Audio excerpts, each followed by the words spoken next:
I'm sorry, this video is going to be a little bit different. I've been a pharmacist for about 17 years now. I've had the Accidental Pharmacist page on Facebook for about 10 of those. And it's great. Most of the time, it's my creative outlet. But over the years, it's kind of morphed into something a little bit more. I try to use that platform to not only tell jokes, but to advocate for all the things that we need within our profession. And there's a lot. PBM reform, trying to bring light to the terrible working conditions that exist in lots of practice settings, especially retail chain pharmacies. I've worked for all of them, and I still get to hear from all of you. One of the great parts about having a page like the Accidental Pharmacist is I get to hear from pharmacists, young and old, across the country, student pharmacists, technicians, about their individual struggles. But it's a place where we bring everybody together, and it's almost like you feel better. It's trauma bonding because everyone has very similar problems and expresses the same concerns for patients and trying to figure out how they can sustain a life and a career in these environments. That's a lot, and I feel like I have a responsibility to try and put this out and to try and educate the public on all the problems and to just make you guys laugh sometimes. And most days it's great, but yesterday is one of those really tough days. You know, I was working already, but we started to get some of the direct messages to the page about this story on Reddit where it looks like two pharmacists in the same district or the same area in Pennsylvania had taken their own lives. And immediately I want to get on the phone with people in my circle like Bled and Lonnie and Maurice and the people from the Pharmacy Guild and IAM Healthcare's leadership and see what it is we can do to find out more details about the story and how best to talk to people about it, to bring it to the media's attention, to find out what we can do to bring resources to the family if they have GoFundMes out there, what we can do to make things better.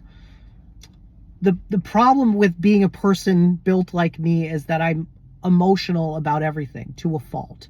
And when I hear that two pharmacists out there took their lives, I can't say that it was caused by CVS. I don't want to say that. I don't want to get sued.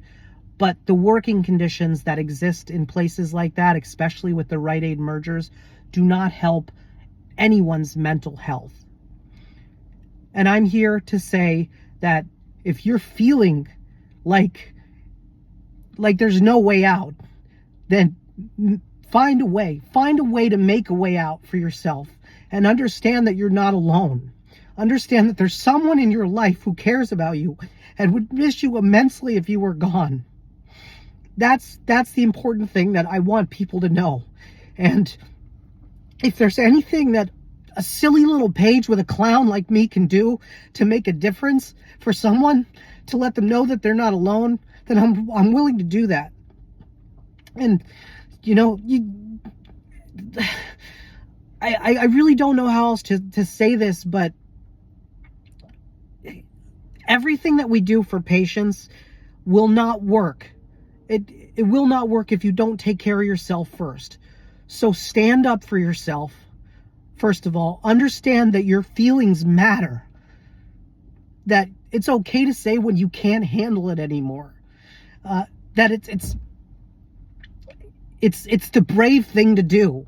You know, for guys especially, I think it's you know, we're built into this environment where you have to be the alpha male. You have to do, pharmacists want to do everything for everyone else, but there comes a point in your life where pharmacists and technicians need to do things for themselves so that they can keep doing things for other people. I'm sorry to get emotional about this, but I don't know what else to do. I know that unionization is not the answer for everyone, and regardless of where you fall on the political spectrum, but if we can organize in some way, be it with the union or be it with one of our organizations that already exist, we have to find a way to stand up for ourselves. And if unionization is one other lever, if one pharmacist out there or technician or worker feels like they have someone that will just listen, even if they can't fix everything. Sometimes all you need is someone to listen.